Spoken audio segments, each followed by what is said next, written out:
Tá, muito bem. Boa noite, pessoal. Inicialmente, deixa eu pedir pra vocês desculpa, né, por eu ter... eu vou acompanhar o chat aqui pelo celular, né? Por eu não ter conseguido dar aula pra vocês na terça-feira dessa semana.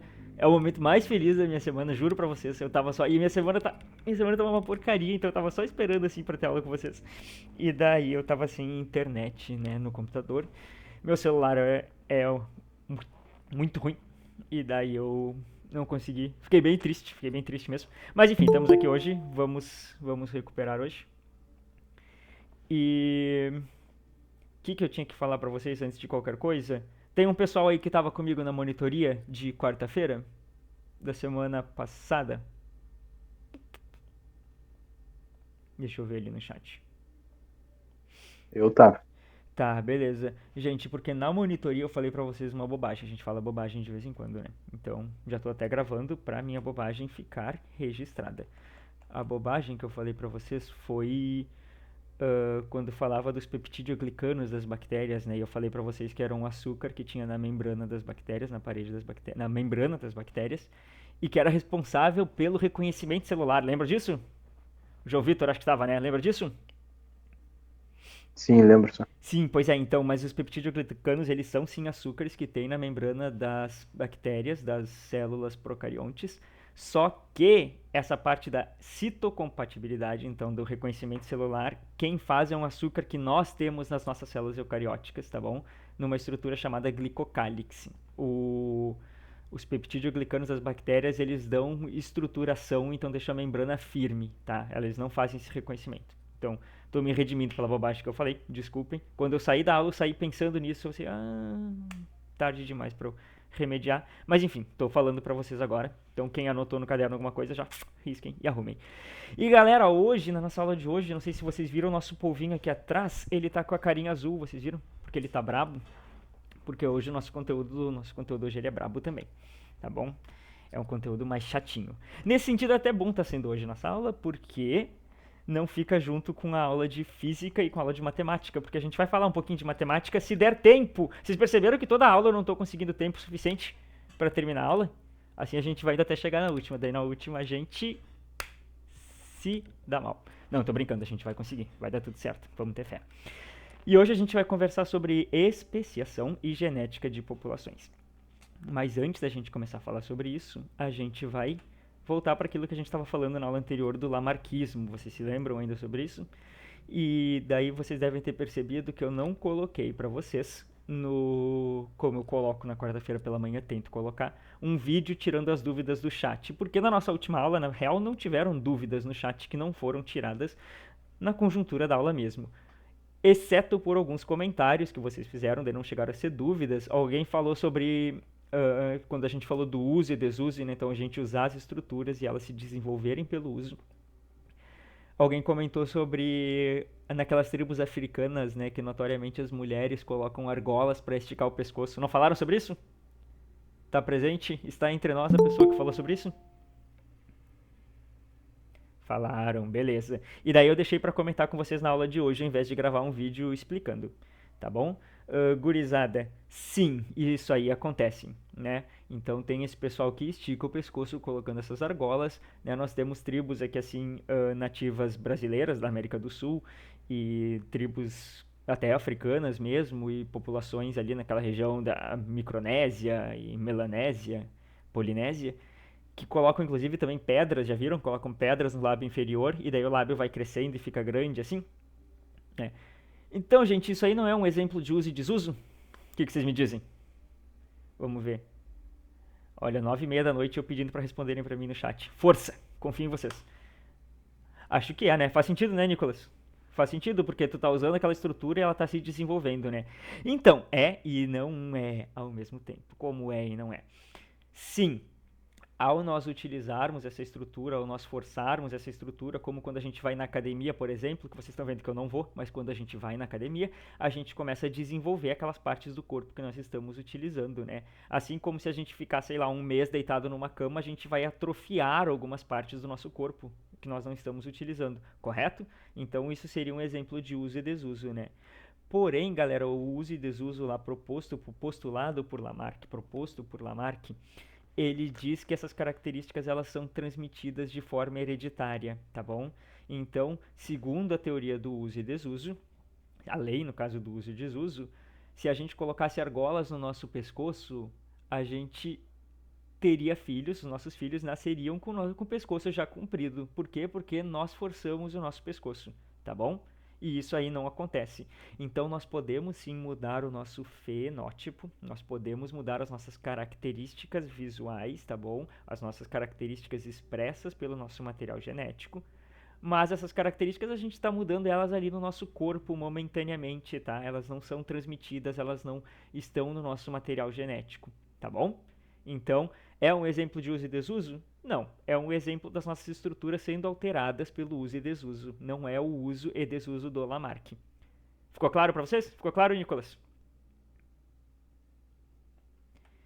Então, galera, seria como a gente pensar assim que a girafa, esticando o pescoço para alcançar as folhas lá da árvore lá em cima, ela conseguiria então ter só por ter esticado o pescoço, ela vai começar a ter filhos com o pescoço comprido, né?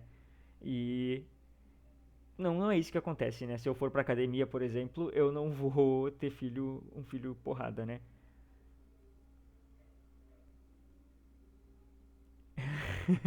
Pois então, Nicolas, eu acho que ele tinha que fazer um teste. Eu achei perigoso. Né? É o mesmo raciocínio, né? Seria o uso e desuso. Então vocês estariam utilizando a pele de vocês para fazer uma tatuagem. E o filho de vocês tem que nascer também tatuado, né, galera? Inclusive, eu fiz uma tatuagem no braço só pra isso, entendeu? Pra eu saber se quando eu tiver filho, eu quero saber se ele é meu pela tatu. Não, né, galera? Não, isso não acontece. Tá bom? Ahn, Deixei ele do lado escrito pra vocês. Se alguém não conseguir acompanhar, se eu estiver falando muito rápido, vocês me deem uma xingada no chat, tá? Vocês podem me xingar mesmo, pode chamar assim. Tá, e aí, qual é que deu? E daí eu desacelero, tá bom? Vamos falar bem tranquilo, a nossa próxima aula ela é relativamente mais tranquila, então o que faltar hoje a gente tranquilamente dá conta na próxima aula. Gurizada, então como que ocorre a evolução? A gente tem uma outra teoria que ela vai dizer o seguinte: numa população, eu deixei ali no ladinho a teoria do Lamarck para se vocês quiserem copiar ainda, era o que estava nos slides anteriores, tá? Sempre que tiver o quadrinho laranja branco no cantinho direito, é o que estava nos slides anteriores. Ahn, Vai dizer assim, uma teoria, vai ter uma ideia, uma teoria que vai dizer assim, galera. Numa população existem seres vivos diferentes. Eles não são todos iguais. Nós podemos pensar até em nós mesmos, nos humanos, por exemplo, tá bom? Os seres humanos não são todos iguais, né, galera? Se vocês saírem pra rua e derem uma olhada em todo mundo que existe, a gente vai ver que as pessoas têm diferenças, né? Então, uma população, ela é formada por animais ou por seres vivos, no caso de uma espécie. É que eu sou zoólogo, eu penso direto no animal, né? Em seres vivos de uma espécie. Mas esses seres vivos não são todos iguais, eles têm uma variabilidade dentro da população, eles são diferentes um do outro. E essa teoria, pensando lá nas girafas de novo, ela vai dizer que existiam girafas que tinham pescoço curto na população, mas existiam girafas que tinham pescoço mais comprido na população também, né, galera? A gente tem, quem é que não tem aí um amigo que tem um pescoço mais comprido, um amigo que tem um pescoço mais curto, né? Isso a gente observa até na gente, né, galera? Né? Nós, seres humanos, temos diferenças nos nossos fenótipos, nas nossas características. Essa teoria vai dizer que existem girafas de vários tipos, então, tá bom? Com pescoço curto, com pescoço comprido, enfim.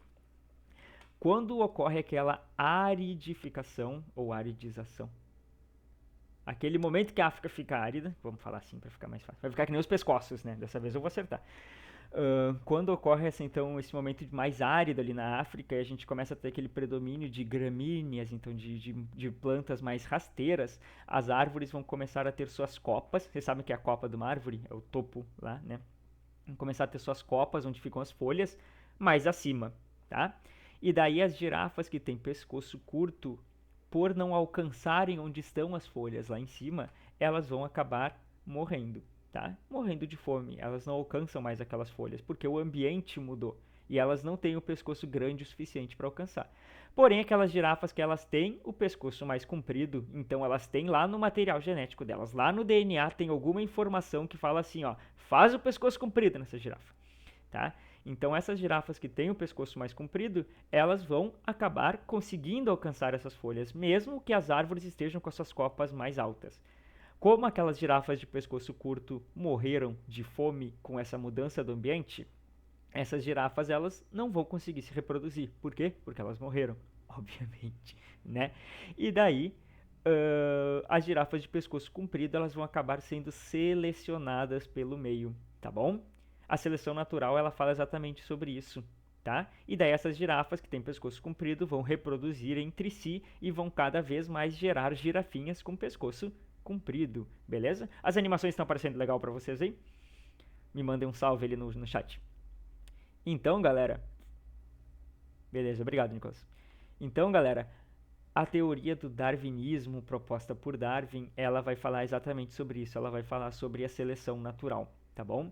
Ela vai dizer que o meio irá selecionar aquelas características que são mais aptas para sobreviver naquele meio, tá? E essas características elas vão ser transmitidas para... Eu escrevi prole ali, mas normalmente a gente usa o termo descendentes. Não que prole esteja errado, mas vocês vão encontrar o termo descendentes, normalmente, nesse tipo de...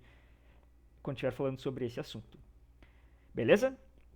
Então a teoria darwinista, né, a teoria do Darwin que ele propôs, ela vai falar sobre a seleção natural. Então o meio vai estar se alterando e vão ser selecionados por esse meio somente aqueles seres vivos que têm características vantajosas para sobreviver nesse novo meio. Para que isso aconteça, galera, não é assim, o meio vai mudar e com a mudança do meio vai fazer com que surja uma característica nova. Isso não acontece na seleção natural. A seleção natural ela diz que na população existem seres vivos de vários tipos, com várias características diferentes. E com a mudança do meio, vão ser selecionados aqueles com as características que já existiam na população, mas que são vantajosas para aquele novo meio. Tá ficando claro para vocês? Tá dando para entender? Tá? Então vamos pensar, por exemplo, aí no coronavírus, galera. A gente tomar a vacina, por exemplo, faz com que surja uma nova cepa do vírus, que surja uma nova variante do vírus que seja resistente à vacina? Faz ou não faz?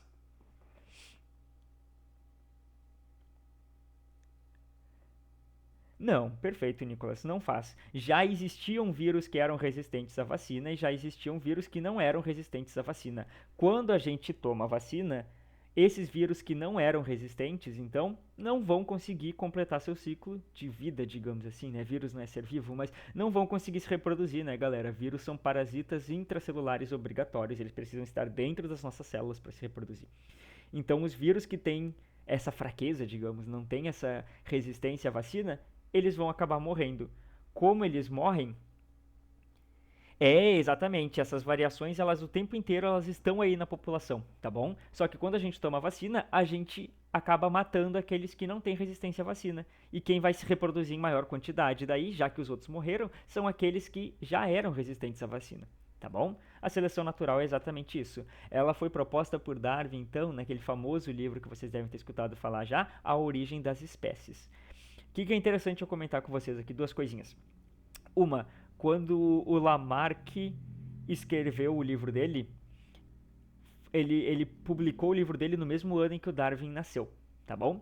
Outra coisa interessante de falar, no mesmo ano em que o Darwin apresentou à comunidade científica a sua proposta da seleção natural, da evolução, um outro pesquisador chamado Wallace apresentou exatamente a mesma proposta, tá bom? O Wallace, no mesmo ano, sem eles se conversarem, sem eles se combinarem, até ali no final eles começaram a trocar cartas, tá? Mas eles já estavam há muitos anos criando essa mesma teoria em lugares diferentes, né? Um longe do outro, sem nem saber de nada. Beleza? Então por que o Darwin ficou mais famoso? Por que a gente fala na teoria do Darwin?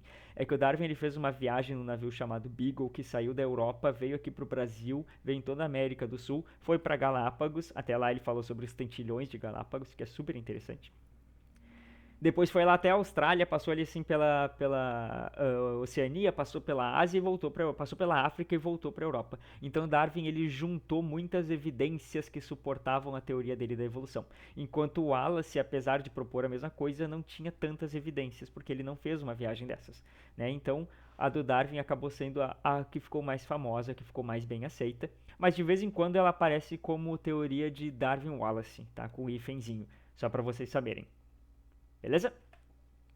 O Darwin, galera, ele fala lá na teoria dele, da evolução, sobre a sobrevivência do mais apto. Em momento algum ele fala sobre a sobrevivência do mais forte, tá? Até porque a teoria dele, se vocês prestarem atenção, ela não fala que quem sobrevive é quem é mais forte, de forma alguma. Quem sobrevive é quem está mais apto a sobreviver naquele meio, tá bom?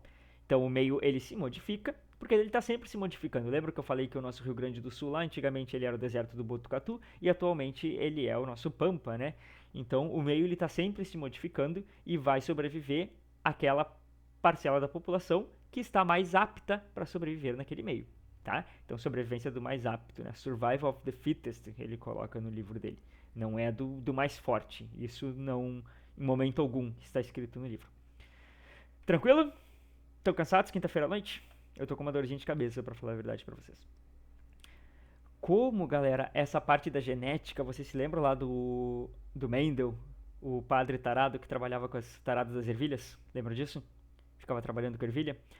O Mendel, galera, ele estava trabalhando com as suas ervilhas no mesmo ano em que o Darwin estava trabalhando com a evolução, tá bom? O que isso significa? Significa que quando Darwin escreveu sua teoria, nem se sabia o que era DNA, tá bom?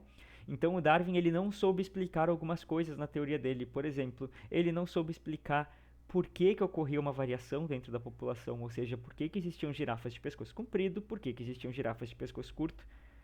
Essa teoria das girafas, essa ideia das girafas, ela é extremamente didática, tá? Mas ela é só isso. Nem o Lamarck nem o Darwin falaram sobre girafa quando eles apresentaram o trabalho deles. A gente usa ela só de exemplo, tá bom? Então, tudo acontecendo ao mesmo tempo, exatamente. Parece a vida. A vida acontece tudo ao mesmo tempo. Gurizada.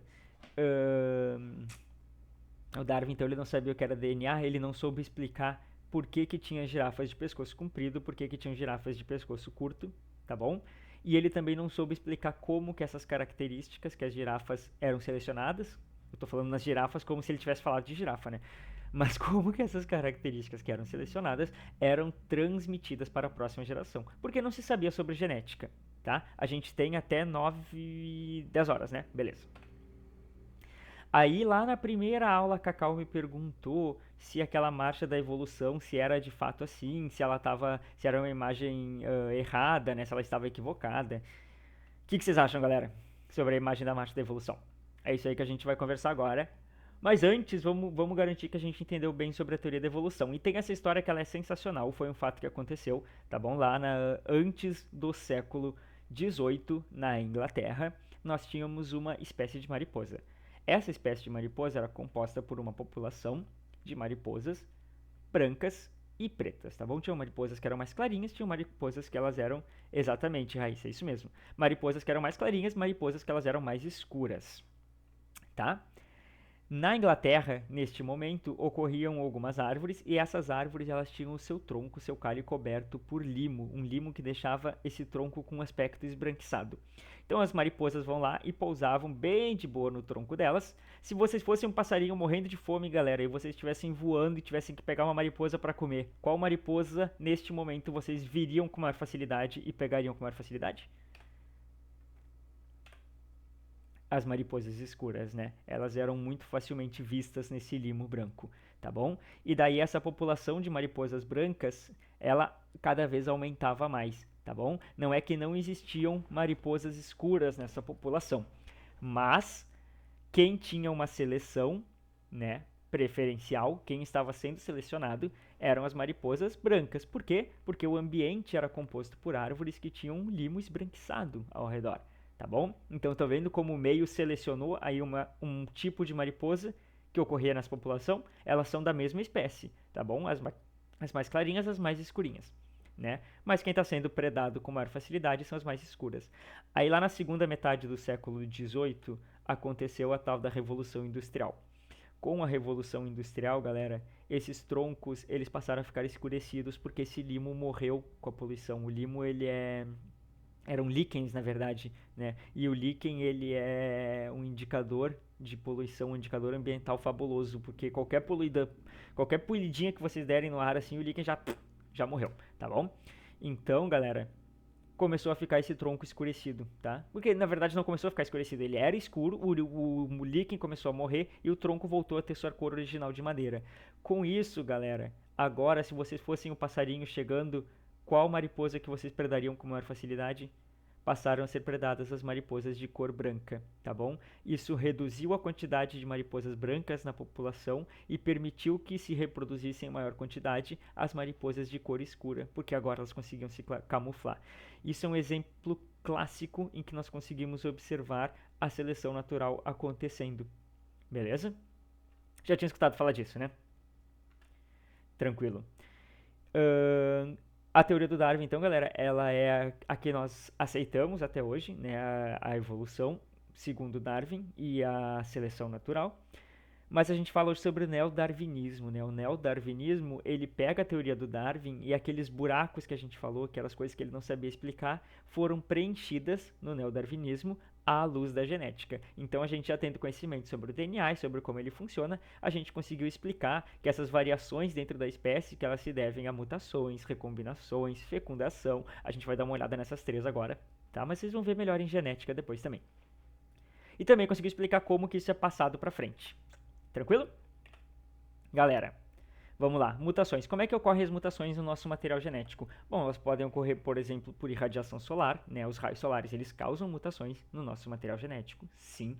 Pode ocorrer, por exemplo, por vocês fazerem um raio-x, né? Por que vocês acham que quando a gente faz um raio-x a gente pergunta assim, é tranquilo, doutor? E a pessoa fala, claro, é super tranquilo. E daí ele coloca um colete de chumbo e vai para trás de uma parede de concreto. Porque a incidência de raio-x ela vai alterar sim nosso material genético, tá? Ela vai causar mutações no nosso material genético. Isso pode acontecer também de forma aleatória, tá bom? O nosso material genético ele está sempre sofrendo mutações, o tempo inteiro está ocorrendo mutações dentro da gente. Isso ocorre de forma estocástica. Estocástico significa aleatório. Bonito para botar na redação, viram? A recombinação gênica, né? Vocês vão ver lá em genética com o professor Eduardo. Lembram que é aquele negocinho que acontece, o tal do crossing over, que acontece lá na reprodução? Lembra disso? Que cada cromossomo pega uma pontinha uma da outra? São deletérias, né? Tipo câncer. Sabe que eu não sei te dizer se a maioria delas eu teria que dar uma pesquisada para te responder com propriedade. Mas sim, tem muitas que são deletérias e tem muitas que são neutras, tá? A gente sofre uma mutação que vai fazer exatamente o que já fazia, tá? Pode ser então, tá? Eu não sei te dizer agora mesmo. Mas deve ser, se ela dizia, deve ser. E pode acontecer mutações que são neutras, tá? Então pode acontecer de o nosso DNA mudar, mas a parte que mudou fazer exatamente a mesma coisa que a parte antiga, tá? Então isso pode acontecer também. Recombinação gênica, então, que é o tal do crossing over. Vocês vão ver com mais calma também. Calma, gurizada, respirem, não me abandonem, por favor. E fecundação, né, galera? Por que fecundação? Porque metade do nosso material genético vem da nossa mãe e metade do nosso material genético vem do nosso pai. Então, o pessoal que nos gera, eles vão doar 50% do material genético. 50% outro. Isso nos dá características diferentes, né? A gente vai ter metade das características de uma pessoa, metade das características de outra, e isso pode gerar uma característica nova ou uma mistura das duas, tá?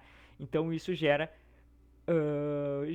variabilidade genética dentro de uma população. Uma bactéria que se reproduz, por exemplo, por bipartição, galera, ela vai simplesmente duplicar aquele material genético que ela já tem, e esse material genético vai ir cada um para uma metade, tá? Então isso não gera variabilidade dentro da população. São duas bactérias iguais àquela que nós tínhamos originalmente. E a fecundação não, a fecundação ela vai permitir ocorrer essa variabilidade. Então, por exemplo, galera, imaginem que estou eu andando de boa na rua e alguém me atira um pote de lixo radioativo. E daí cresce um terceiro braço em mim. É a única vez que vocês me verem com um braço musculoso. Cresce um terceiro braço. Eu vou até botar no Tinder essa foto, eu acho. Porque olha ali, tá louco? Aí, gurizada, cresce um terceiro braço em mim. Isso aqui é uma mutação que está ocorrendo em mim? O que vocês acham?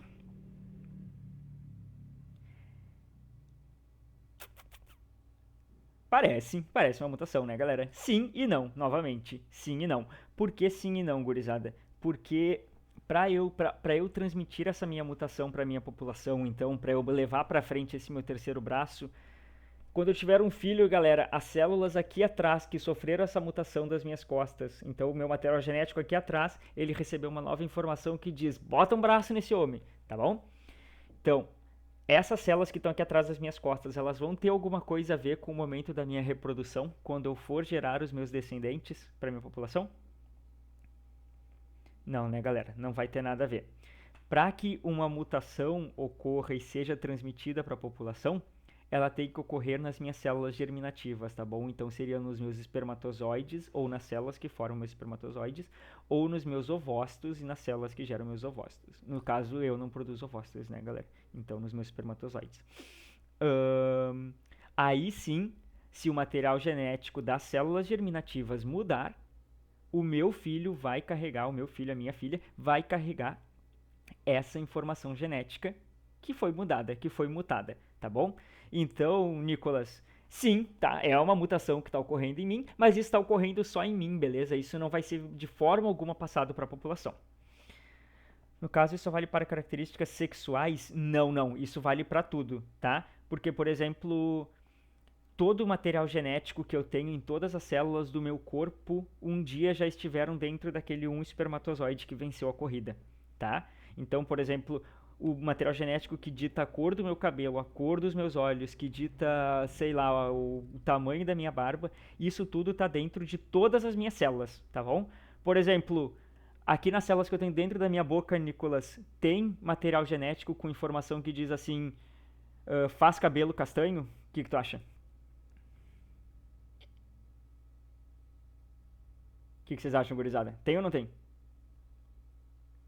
Acho que não. Perfeito. Mas tem. Eu tenho, Nicolas, em todas as minhas células do meu corpo, em todas as células do corpo de vocês, vocês têm material genético para todas as informações que vocês têm no corpo de vocês. Só que a diferença é que aqui nas células da minha boca, essa parte do meu DNA, ela está silenciada, tá bom? Ela está toda enoveladinha e ela não está ativa. Então, os genes para crescimento de cabelo dentro da minha boca, apesar de estarem nas minhas células, felizmente estão fechadinhos, tá bom? Eles estão lá, mas eles não se expressam aqui. Senão ia ser cheio de cabelo dentro da minha boca, eu acho que não seria legal, tá? Então, galera, toda a informação genética do nosso corpo, ela está em todas as nossas células. Ah, é preto, será que é preto? Acho que ele é meio um castanho escuro. Bom, enfim. Todas as nossas informações genéticas de todas as nossas características estão em todas as nossas células. E um dia já estiveram lá no espermatozoide e no ovócito, tá bom? Só que em algumas células elas estão ativas e em outras células elas não estão ativas. Então, por exemplo, para o meu filho nascer com 3 braços, os meus espermatozoides teriam que sofrer uma mutação e o material, a parte do DNA do meu espermatozoide que fala assim, cresce 2 braços, ia ter que começar a dizer, faz 3 braços agora. E daí os meus filhos eles nasceriam com 3 braços, beleza? Não é só para características sexuais. Continuando, vamos começar então a falar sobre o que é uma espécie. Olha, faltam 10 minutos, que bacana, mas não tem problema, estamos tranquilo. O que é uma espécie, gurizada? Existe muita discussão dentro da biologia, porque vocês já viram que o pessoal da biologia gosta de brigar. O pessoal é chegado em uma briga, né? Mas existe muita discussão dentro da biologia sobre o que é uma espécie. Para efeitos de vestibular, a gente vai dizer que uma espécie é um conjunto de populações ou um grupo de organismos que consegue cruzar entre si e gerar descendentes férteis, tá bom? Isso não é nem um pouco bem aceito dentro da comunidade científica. Inclusive, no meu mestrado, estou defendendo que uma espécie não é uma espécie, né? Tô brigando com isso. Então a gente está sempre brigando com isso, mas para todos os efeitos a gente vai dizer que sim, tá? Que uma espécie então é quando dois organismos conseguem reproduzir entre si e gerar descendentes viáveis e férteis. O que significa, galera? Agora a gurizada que joga Minecraft vai saber. Olha aí, a gente tem lá um cavalo e daí a gente tem uma cavala, tá bom? E daí eles fazem o amor deles lá, fazem o seu love e nasce um cavalinho. Por qual motivo isso estaria errado? Qual estaria errado, Nicolas? Ah, a definição de espécie? Isso. Isso. Olha, eu não vou conseguir te explicar isso hoje. Tudo bem? Eu posso te explicar na aula que vem? Tranquilo? Tá, Tranquilo. beleza. Porque vai dar uma discussão bem grande. Gurizada, os dois cavalinhos, então eles fazem seu amor e nasce lá um cavalinho bebê, tá bom? A mesma coisa acontece com os burrinhos, tá? O burrinho encontra lá a burrinha, eles fazem seu amor e nasce um baby burrinho. Tranquilo? Aí, galera, se um cavalo se encontra com um burro, deles nasce uma mula, tá bom? A mula, pessoal, é um animal que não consegue reproduzir. A mula ela é infértil, não existe nenhuma mula fértil, tá? Então, se uma mula encontra com um mulo, não vai nascer uma mulinha. A única forma de nascer uma mula é se ela for filha de um cavalo e de um burro, beleza? Então a gente fala que a mula, galera, ela é uma espécie híbrida entre cavalo e mula e ela não é considerada uma espécie. Por quê? Porque ela não consegue se reproduzir. Beleza? Seguindo, existem duas principais formas como uma espécie pode surgir. Ela pode surgir por anagênese ou por cladogênese. A anagênese, galera, ela é uma evolução progressiva. Então, a gente teria uma espécie, uma população, e essa população, por mudanças no ambiente, ela começaria a acumular diferenças. Então, ela começaria a ficar diferente, tá? Então, aquela população ocorre no local, aquele local muda, essa população toda começa a mudar, até que depois de milhares e milhares de anos, milhões e milhões de anos, na verdade, essa população ela mudou tanto para se adaptar àquele meio novo. No caso, ela não está se adaptando ao meio, né? Mas ela foi selecionada pelo meio. Então, essa população ela está tão modificada pela seleção do meio que, se a gente comparar essa população hoje, como ela está, e aquela população como ela era há milhões de anos atrás, a gente vai ver que elas são tão diferentes que nós não podemos considerar elas mais uma espécie só, mas sim duas espécies. Então, a gente tinha uma espécie e ela foi mudando, acumulando então novidades evolutivas até ela se tornar uma nova espécie, tá bom? Seria, por exemplo, esse aqui assim é um descendente da girafa, tá bom? Esse aqui assim é outro descendente da girafa, este é outro descendente da girafa e esse aqui assim é a girafa que nós temos hoje em dia. Segundo a anagênese, esse primeiro bichinho aqui, inclusive, galera, tem um animal muito parecido com ele hoje em dia, que é o parente mais próximo da girafa, que se chama okapi. É bem bonitinho. Galera, segundo então a anagênese, tá bom? E ela ocorre, tá? Ela não é uma teoria, assim, ela é uma forma de evolução válida que a gente sabe que ocorre. Segundo a anagênese, a gente tem essa população, que seria essa primeira aqui, tá? E daí, ela daria origem a essa segunda, mas deixaria de existir aquela primeira, tá? Então aquele animal que estava ali, ele já não existe mais. Ele deu origem, todo ele deu origem a uma nova espécie. Essa espécie toda deu origem a uma nova espécie, então ela já não vai existir mais. O mesmo processo ocorre, tá bom? Isso é o que fala a anagênese. A cladogênese, galera, ela vai dizer que tem uma população. Isso, é como aquela girafa de pescoço curto. O okapi é um animal que só foi descoberto, imaginem vocês, em 1908, eu acho. Então faz o quê? 100 anos quase que ele foi descoberto no Congo. Imagina um mamífero desse tamanho descoberto só agora há pouco. É uma loucura. E é bem bonitinho, bem bonitinho. E é como se fosse uma girafinha com pescoço curto. Opa, desculpem. A cladogênese, então, galera, ela vai falar que existe uma população, tá bom? E daí essa população ela se separa.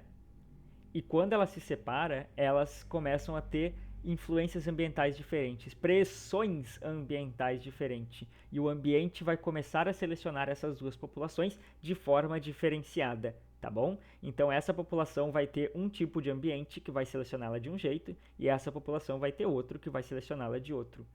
Depois de milhares, de milhões de anos, essas duas populações que antes eram uma só, elas vão ter acumulado tantas diferenças que nós não podemos mais considerá-las a mesma população. Até porque lembram que a mesma espécie.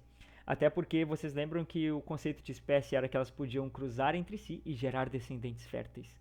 Então, se essas duas espécies voltarem a se encontrar por um acaso e tentarem cruzar, tentarem se reproduzir, elas não vão ter sucesso. Então vamos deixar isso mais visual, vamos deixar isso mais claro.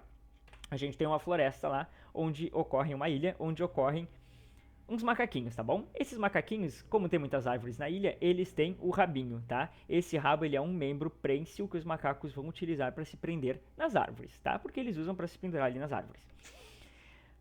Daí, depois de um tempo, um vulcão entra em erupção, tá bom? E todas as árvores que ficam aqui assim pro lado direito, elas pegam fogo. Então esse lado da ilha ele para de ter árvores, fica com árvores só do lado esquerdo. Tá bom? Depois de muito tempo, esse vulcão para de estar em erupção e aquele buraco que ele fez se torna um rio. Esse rio separa essas duas populações, então elas estão separadas. Beleza? Esses macaquinhos que estão aqui assim na direita, galera, eles precisam ainda do rabo para subir nas árvores? Eles já não precisam mais, tá? Então, a seleção natural vai selecionar nessa população macacos que tenham rabos cada vez mais curtos até que seja fixada nessa população a característica desses macacos já não terem mais rabo, porque eles não precisam mais de rabo, não existe mais árvore. Isso aqui, assim, é um exemplo de evolução ocorrendo por cladogênese. Elas não são mutuamente excludentes, tá? Que significa os dois processos podem estar ocorrendo ao mesmo tempo. Por exemplo, tem um macaquinho de cauda curta, tá?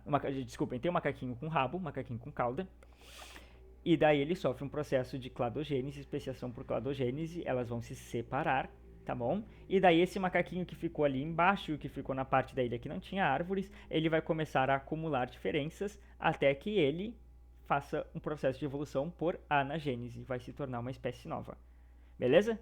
Confuso? Difícil? Professor, Oi. a cladogênese, então, gera duas espécies, que no caso é a ancestral e a nova. E a anagênese exclui a ancestral e surge uma nova, é isso? Isso, mas na cladogênese, foi o Nicolas que me chamou? Fui eu, é. Na cladogênese, Nicolas, não necessariamente vai gerar a espécie ancestral e a nova, tá? Pode ser que as duas populações comecem a mudar, entendeu? Então pode ser que a gente tivesse um ancestral e daí com a cladogênese surgiu uma espécie nova e outra espécie nova. E o ancestral deixou de existir. Isso pode acontecer também. Porque as duas populações podem sofrer anagênese, tá? Normalmente isso acontece. Beleza? Entendi, senhor. Beleza, valeu. Mas também pode acontecer, claro, da ancestral continuar, né? E da nova. E da nova mutar, né? Da nova virar uma espécie nova. Gurizada, a gente tem 1 minuto, é verdade isso? Ou a gente já acabou o tempo? Tem um minutinho ainda, senhor. 1 minutinho ainda? Deixa eu ver se vai dar tempo de eu conversar com vocês. É que eu tenho muita coisa pra falar nessa parte agora. Eu acho que é melhor se eu começar na próxima aula com vocês. A não ser que vocês não se importem de eu passar assim, tipo, uns 2 minutinhos. Como a perda do rabo, nesse caso, ela se diferencia do lamarquismo, Raíssa? Deixa eu voltar pra cá. Esses macaquinhos, desse exemplo que eu tô dando, eles não estão perdendo o rabo pela falta do uso do rabo, tá bom? É porque assim, quando a gente é um feto, tá bom? Então quando a gente é um bebezinho dentro da barriga, a gente... Eu vou só tirar a dúvida da Raíssa, tá, galera? Eu já coloquei pra vocês a aula da semana que vem e os perguntas sobre essa aula de hoje e eu vou colocar no cronograma agora quando acabar a aula pra vocês. Raíssa, quando esses macaquinhos, quando a gente é um feto, então, a gente gera estruturas no nosso corpo, tá? Então a gente gera, por exemplo, os nossos braços, as nossas pernas, beleza? Concorda comigo?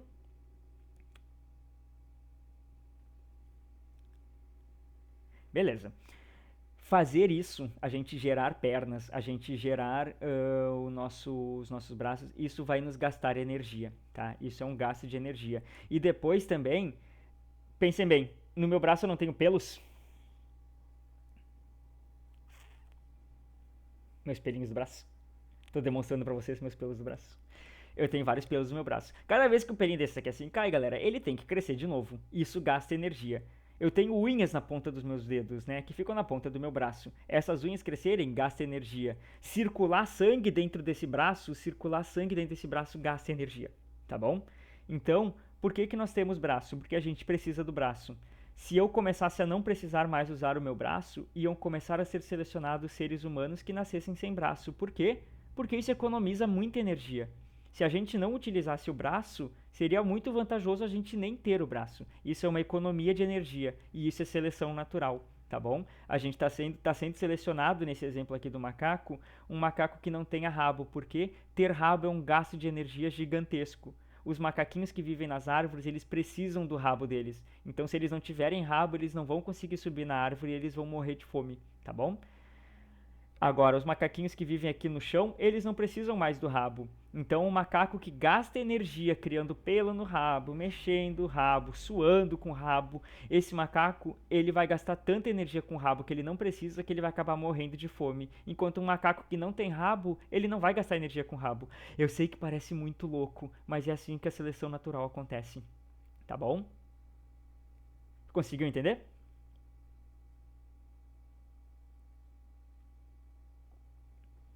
Ui, quase caí da cadeira. Deixa eu interromper o compartilhamento. Galera, eu queria muito falar muitas mais coisas com vocês, mas infelizmente a gente não vai ter tempo hoje. A gente continua na próxima aula, tranquilo. A nossa próxima aula, a gente tem bastante tempo. Eu vou ficar mais um pouquinho aqui assim, se vocês quiserem conversar comigo, se vocês quiserem tirar dúvidas, se vocês quiserem falar bobagem, se vocês quiserem falar de instrumentos, se vocês quiserem falar da vida, qualquer coisa.